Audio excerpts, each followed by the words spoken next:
What's going on, Dolphins? It is your boy Dillon, and I am now bringing you my Dolphins at Vikings preview video. So I don't got a whole lot, just mostly injury stuff for you, and then obviously so it's all game stuff. It's all game related stuff. I don't have any additional news or anything, just injury information, and then the rundown, the breakdown of the stats and stuff like that, and what I think the team needs to do to win this upcoming game. So first and foremost, let me go ahead and get into the injury report. The Vikings, let's see. So it would seem that for the Vikings, receiver Chad Beebe is out with a hamstring injury.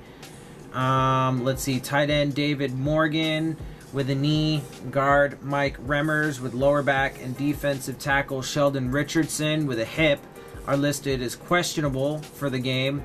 But, questionable usually means they're probably good to play.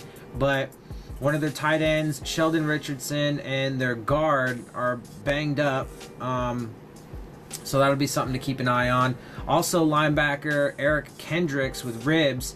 He was limited in practice, but a full participant on Friday. He's expected to play. Cornerback Xavier Rhodes with a hip.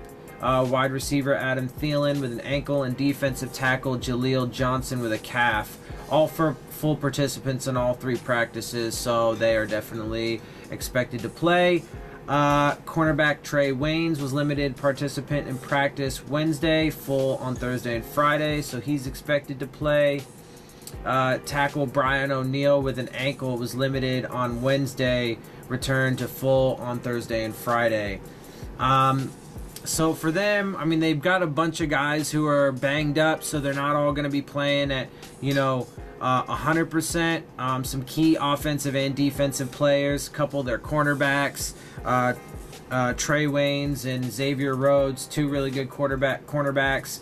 Eric Kendricks, good linebacker. Sheldon Richardson. A lot of their defense is going to be playing a bit banged up this week. And for us, it's just TJ McDonald was listed as questionable with an ankle, but he should be fine. They did list Xavier Howard as doubtful on the injury report, but as I told y'all before in my last video, he did travel with the team. He is in Minnesota, so they're giving him some time to see how things go, and see how he feels. So I would assume it's essentially going to be like a game time decision. It was interesting. I was on Twitter reading some stuff. I can't remember where it was, but there was it was something about him and this upcoming game against the Vikings or whatever, and somebody was saying that they're that the team's doing that on purpose because they want the Vikings to prepare as if he's not gonna play, and then he plays, right? I don't know, it's weird. I think that would make more sense with like an offensive player than a defensive player. Because you don't generally, you scheme more for offensive players than you do defensive players. And usually when it's a defensive player, it's usually like a D tackle or a D end or something like that. Because you want to mitigate the pass rush. You get like, chips on them, slide protections, you get doubles on them, whatever, stuff like that. It's not usually corners or like safeties. They are players that are often, the quarterback particularly has to keep an eye out for, but they're not usually players you typically scheme around. But you never know. So it could be. Plus, especially considering the fact that they did just change out offensive coordinators. I don't remember if I've mentioned this in any of my recent videos, but they did fire their offensive coordinator, DeFilippo, and now Stefanski was promoted from within. He is the interim offensive coordinator. So there is going to be that little shake-up going into this game, which will be interesting to keep an eye on, and so on and so forth. But let's go ahead and get into this. Real quick, actually, I know I said I didn't really have any other news, but I do have something I do want to talk about real fast. So, as it is right now, the playoff positioning, I'm looking at it right now, and on NFL.com, We're currently listed as the 7th seed, which is actually kind of interesting because prior to the Thursday night game against the Chiefs and Chargers, which, by the way, just real quick, so as it turns out, I actually have a couple things I do want to talk about aside from our game. In that Chiefs-Chargers game, there was some hella questionable officiating, as always, throughout the entire game, on both sides, on both sides, so in favor of the Chiefs and in favor of the Chargers at times, or just bad officiating in general. But I will say that there were multiple bad calls or missed calls on the final drive that actually allowed the Chargers to win the game. The refs literally, I mean, look, it's not something where I can just be like, oh yeah, the refs just decided on that last drive that they're going to give it to the Chargers, right? Like, I can't, say things like that, right? I don't have enough information to be able to prove stuff like that. But it does seem that oftentimes with the way some of these games go, man, it seems like they intentionally ignore things or call things bad. Like one example from our last game, when we got called for having 12 men on the field on defense, Bobby McCain was ripping for a timeout, and they just completely ignored him. He's just sitting there like, timeout, timeout, timeout, for literally a solid 5 seconds or so, or more, and they just completely ignored him, right? And of course there were other bad calls in that game for us. If it wasn't for that miracle, the miracle in Miami, I was gonna get pissed in my video afterwards because I felt like, especially towards the end, they were kind of giving it to the Patriots. But anyway, they really did give the Chargers that game. And because there was one call, I can't remember off the top of my head what it was. I did rewatch it, but there was one call earlier in the drive that gave, I think it was like a pass interference or a holding that was completely shit.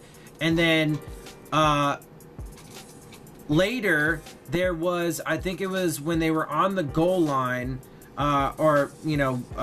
it was goal to go, so they were within 10 yards of the goal line or whatever.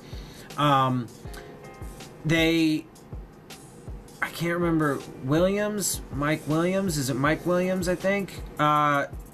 Rivers threw a pass to him. It was super high and way out of the back of the end zone, right? So, you could call it a non-catchable pass. It was definitely really high and out of the back of the end zone, which was evident because I think it was Mike Williams. He had to literally go, the thing about it is it's on tape, man. So you see this stuff so super clear, right? He goes to get the ball, and he only extended with just the one hand. So he goes up with the one hand, he had his other hand down by his side, right? And he gets a full jump as high as he can go, and he's stretching his arm out, and he barely even got his hand on the ball, right? So theoretically, he did touch it, so theoretically he could have caught it, but I mean, if you're being realistic, it was more of like a throwaway, and he was just trying to do whatever he could. And he couldn't even get both hands up on it because of how high he had to jump, or whatever the reason was. But he kept an arm down by his side, and the defender was trying to, get up at it to disrupt him. And as he's swiping up, as he's coming down, I don't even want to call it like a pull or a jerk or anything, because he goes up to try and make a play, and his arm's coming down, and as it's coming down, he kind of barely hooks the receiver's arm that was down by his side. It was a terrible call. They called a pass interference and gave the Chargers a fresh set of downs. And if I'm not mistaken, that was on fourth down. I'm pretty sure it was on fourth down. I'd have to go look at it again. Anyway, point is, it was terrible, and it gave them a fresh set of downs when the Chiefs were about to get their stop, right? And then later, after they got the new set of downs, they end up getting the touchdown. But when you watch the replay of the touchdown, the receiver, he catches the ball, but he steps out. I mean, obviously we understand that this, catch rule that, has been around now for a few years is super convoluted and unclear, and it's still to this day very difficult to decipher what is and isn't a catch.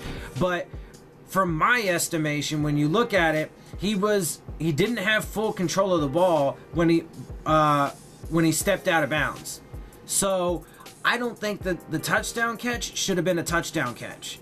But they didn't even bother calling it, right? Or they called it a touchdown. So look, I mean, the officiating is just absolutely atrocious. And they're even, it is actually even starting to get talked about in the media a little bit. I saw a clip the other day. I don't remember what show it was, but there was a show. It was a video clip on YouTube, but from one of the football shows from like ESPN or something like that. I don't remember. It was Say It For Yourself, I think was the show, if I'm not mistaken. Anyway, it was Dean Blandino, one of the officiating experts that they call or that they get the opinion of often in these games, right? Who's there to be the official the rules expert, right? He was there, and then it was two other guys. Well, they started talking about it, right? And like the host of this show segment, whatever, he was like, the title of it was, does the NFL need to worry about officiating?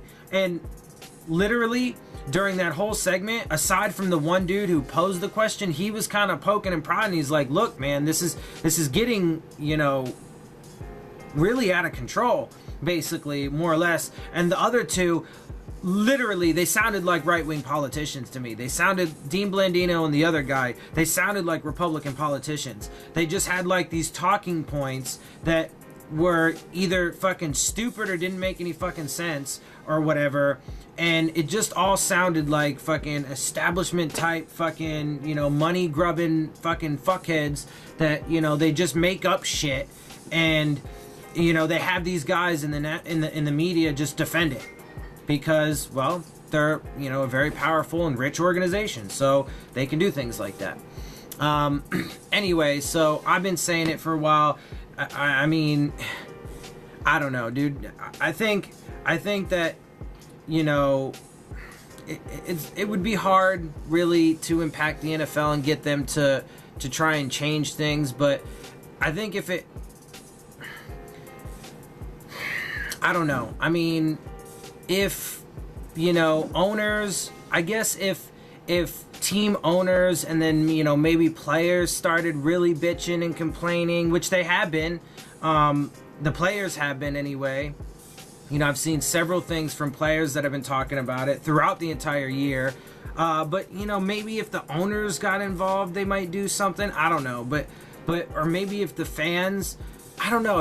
I don't know how we would put pressure on the NFL to do something about it, but it's clearly just all about money. That's it. That's all they care about. There's an offense bias. They want to have high-scoring games. They don't give a shit about player safety in reality. They really don't. It's all about selling jerseys and tickets. They want to have record-breaking touchdowns in a year. They want to have record-breaking scoring because, generally speaking, the fans get really excited about, offense, which to me is super silly because I like seeing good defense too. Sure, I like seeing good offense, but I also like seeing good defense. Xavier Howard is currently tied for league lead in interceptions this year with 7.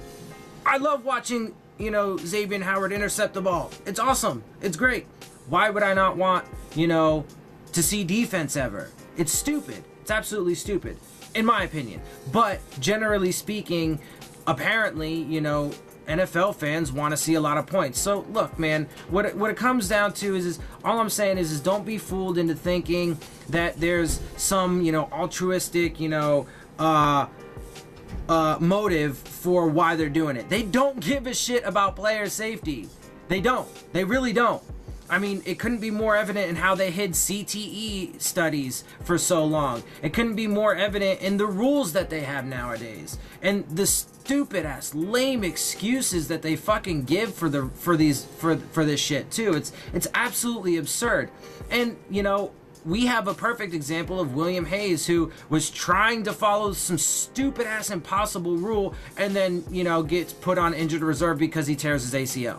So it's absolute. Don't be fooled, guys. Do not be fooled into thinking that the NFL is really giving a shit about, you know, player safety or even us, the fans, or anything. That all they care about is money, money, money, money, money, money, money, money, money, money, money. That's it. Oh, by the way, I also read another thing recently about how stadiums in this country there was a.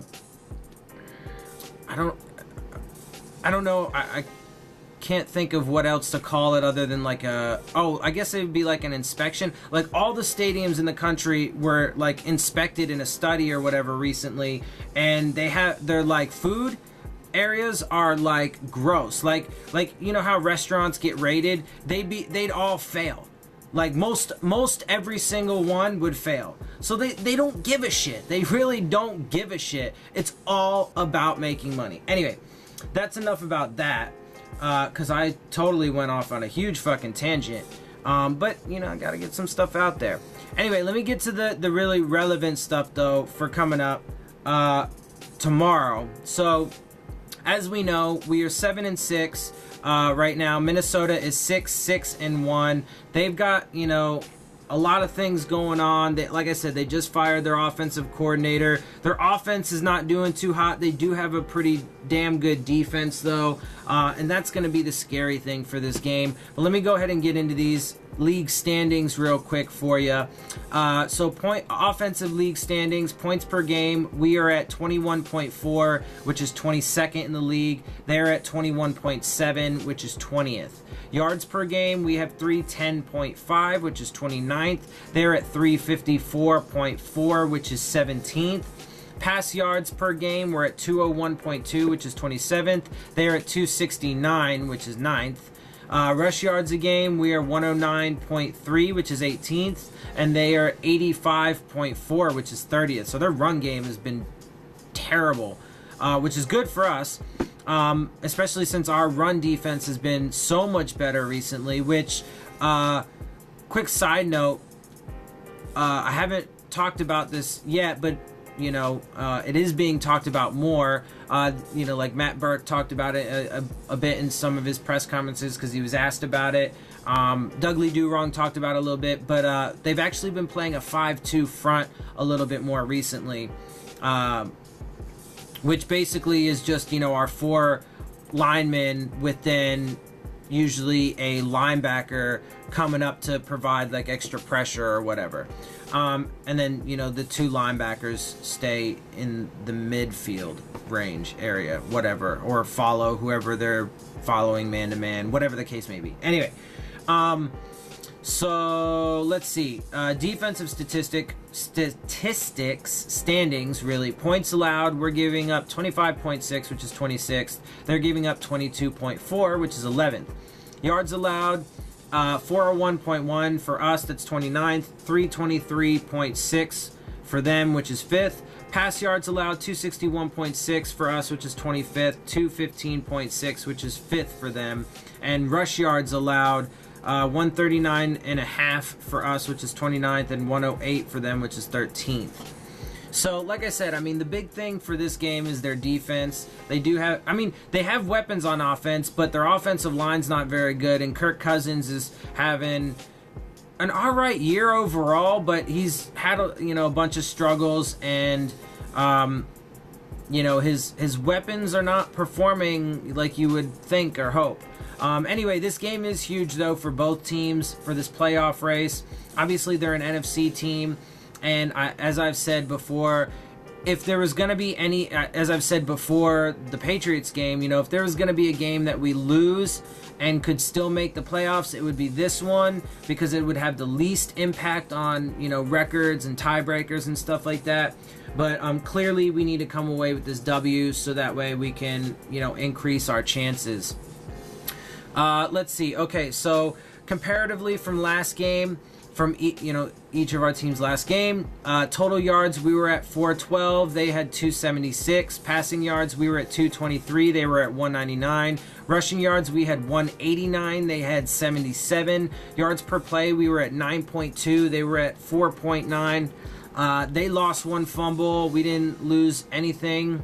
No fumbles, no interceptions. They didn't throw any interceptions. Both teams were really bad on third down. We were only 14%. They were only 20%. Time of possession, we had the ball for 24 minutes, 46 seconds. They had it for 28 minutes, 11 seconds. And penalties-wise, we had 7. They had 4. Passing statistics, Ryan Tannehill was 14 of 19, 73.7 completion percentage, 265 yards, 3 touchdowns to no interceptions with a 155.2 passer rating. He didn't throw much, but he was balling. And our run game was killing it as well. I think the offensive line is stabilizing, and they need to for sure in this upcoming game. But I'll get to that in a minute. On the season, he's completing 67% of his passes for 1,578 yards. Obviously, he missed 5 or 6 games, whatever it was. 16 touchdowns to 6 interceptions. Not too bad. With a 105.7 passer rating. So he's having a great year overall for the games that he's played, and I expect that to continue. Kirk Cousins was 20 for 33, 60.6 completion percentage, 208 yards, 1 touchdown, no interceptions with an 89 passer rating. On the year, he's completing 70.6% of his passes for 3,698 yards, 24 touchdowns, 9 interceptions, and a 98.4 passer rating. Doesn't sound very bad. Like I said, I mean, overall, Kirk Cousins has been doing all right, statistically anyway, for the season. But his offensive line's been, you know, kind of porous and not holding up too well. So there's definitely going to be opportunities. Rushing leaders, Frank Gore led the way for us, 12 carries, 92 yards, and a 7.7 average. Brandon Bolden had 2 carries, 60 yards, 2 touchdowns, and a 30 average. Kenny Drake added 6 rushes for 24 yards and a 4 average. And Ryan Tannehill had 1 rush for 13 yards, obviously a 13 average. So, obviously, you can see there our run game was on fire. For them, Dalvin Cook had 13 carries for 55 yards and a 4.2 average, and then they had a few guys like Adam Thielen and Kirk Cousins or whatever, and 2 other guys. It was 4 guys with an additional 22 yards because they had 77 altogether. So, receiving leaders, Kenny Stills led the way for us, 8 catches on 9 targets, 135 yards, 1 touchdown. Kenny Drake was 1 for 1, 55 yards and a touchdown, which included, you know, the miracle in Miami, the Miami miracle play. Frank Gore was 1 for 1, 24 yards. Bryce Butler was 1 for 1, 23 yards and a score. Devontae Parker 1 of 4 for 18, and Danny Amendola 1 of 1 for 10. It's really weird that, you know, Kenny Stills basically got all the targets. Just how it works out sometimes, you know. For them, Stephon Diggs was 4 of 6, 76 yards. Adam Thielen, 5 of 7 for 70. Dalvin Cook, 5 of 7 for 28 and a score. Laquan Treadwell, 3 of 3 for 16. And Tyler Conklin, 1 of 2 for 11. Defensive statistics, we had 2 sacks, 3 tackles for loss, and 5 passes defensed. They had 2 sacks, 3 tackles for loss, 1 interception, and 3 passes defensed. So pretty similar overall. If X does play, then we're definitely getting some picks. But we'll see. We'll see. Hopefully he does. I really hope he does play. All right, so go ahead. I'm going to go ahead and get into the 5 keys to winning, the 5 things that I think are going to be super important for us to come out with a win. So, as I said, the big thing here for this game, to me, is going to be our offense versus their defense. I think that's going to be key. I think that, so real quick, just going through the units, special teams wise, I think that they're going to fix whatever it is, you know, that caused 2 blocked punts last week. That's pretty uncharacteristic of a Darren Rizzi special teams. It just was a bad day. But, you know, also too, just real quick, that just goes to show you, you know, what we were able to accomplish despite those kinds of mistakes. People need to give us more credit for that Patriots win. Anyway, so point is, I think they're going to bounce back and have another, you know, good game. They've been one of the top units, special teams units in the league all season, so I'm not worried about that. I think that our defense for their against their offense, I think we do have a slight edge, although they do have an like I said, they do have some weapons. Adam Thielen, Stephon Diggs, they got Dalvin Cook, so they do got some good guys. Kirk Cousins is not terrible, and he's had a pretty decent season, but again, the offensive line's been pretty porous and so on and so forth. He's been getting, you know, put under pressure and stuff a lot, so there's definitely going to be opportunities, and I think our defense overall, particularly if we end up having X back in there, has a slight edge.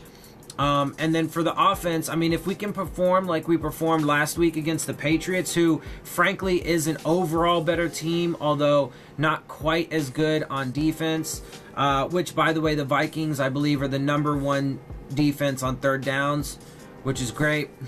So hopefully, but hopefully though, I mean, if we can perform like last week, we're only 14% on third downs.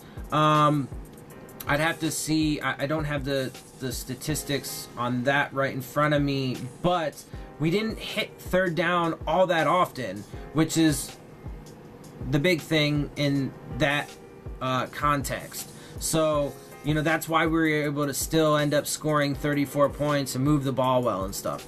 Anyway, so go ahead and getting into this now, though. #1 thing, I think, for us to win is we need to run the ball. I think that, you know, if the offensive line can perform well, I think if they can protect against, you know, that vicious pass rush. I mean, Danielle Hunter, I think he's got like 12.5, 13 sacks, something like that on the year. You know, they got some guys. Sheldon Richardson, you know, like I said, is in there. He is a bit banged up, but then they, you know, Michael Kendricks, and they got some good guys. Excuse me, they got some good guys. So, you know, we're gonna need to mitigate, you know, the pressures and the sacks and stuff like that, right? So the offensive line needs to perform well, and one of the best ways that we can do that is by running the ball well, which we have the past few weeks, and, you know, especially last week we did great. So that's the #1 thing, is make sure that we run the ball. In tandem with that, the #2 thing that I have is protect Ryan Tannehill and work in the play action as well. We all know that Tannehill's great with his legs. We know that he's really great throwing the ball on the run. So I think in this game, to help mitigate some of that pass rush, it would be very beneficial if we got some more designed rollouts and stuff like that, some play action passes. But obviously that's predicated on the run game doing well, so that way they actually fear the run game and give us the opportunity to do that. So that's why that's the #2 one coming off my #1, run the ball.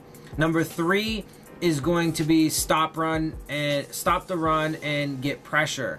So, you know, talking about our front seven, particularly our defensive line, like I said, I mean, that offensive line's been having some troubles, and they've been getting to, you know, defenses have been getting to Kirk Cousins and, you know, sacking him, pressuring him and stuff like that. So we need to do that, obviously, and then we need to keep our run defense has gotten a lot better over the past few weeks and continues to seem to get better. So if we can stop the run, make them one-dimensional, and then get to Kirk Cousins, I think that we're going to have a great chance to win this game, because I think we'll be able to stymie their offense and they won't be able to really do anything. #4 is score points, limit points. So obviously, you know, the offense, if they can do those first 2 things, run the ball and protect Ryan Tannehill and get some play action, I think that we have an excellent chance to, you know, move the ball well, get down into the red zone and score some points. And then obviously we need to limit their points. We need to make sure that, you know, they don't have, you know, some breakout game and do all kinds of crazy stuff and go nuts. I don't think that's going to happen. because like I said, we've been a lot better against the run recently, and you know, even with X out, I think we'll be all right in the back end if he's out. But obviously, then if we have him, then you know our secondary becomes that much more potent. And 5, the last thing is limit mistakes where possible. Clearly, you know, the officiating is just going to be terrible for the entire season. It's apparently inevitable, so it is what it is. So we just got to do the best that we can to make sure, you know, the players have to, you know, pre-snap, post-snap penalties they need to avoid, and then obviously we need to take care of the football. No turnovers, you know, we don't want to fumble, we don't want to throw interceptions, stuff like that. So, now, I guess it comes down to my prediction. What do I think is going to happen? I think it's going to be a tough game overall, but I think we're going to come away with 27-21 victory, maybe a 27-24-ish type victory, somewhere in there. But I do think we're going to come away with this W. I think the team is riding high. They definitely... they're taking it one game at a time, though. You know, they understand how wonderful the last game was, but they quickly turn the page. You know, this team plays together. They play for each other. They play for their head coach, and I think that they are going to pull this one out. They're going to keep it going. We're going to have a 3-game winning streak. We're going to be 8-6, and we're going to make a firm push for the playoffs. So with that, guys, I'm going to go ahead and head out. I hope you guys enjoyed the video. If you do, make sure you hit the like button. Make sure you hit the subscribe button. That's the most important. Make sure you hit the bell if you want to get the alerts.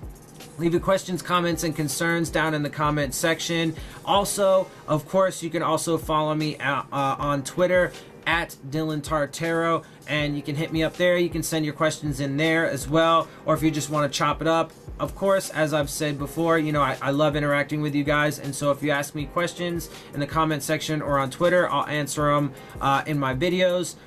You know, and I'll try and answer as many as I can per video. I'll at least get a couple of them if I get a couple questions. And then, of course, you know, also I tweet out a lot. I retweet things, and, you know, I post my videos up on there as well, too. So, with that, guys, I'm out, and I will see y'all soon. Let's go get this W. Fins up.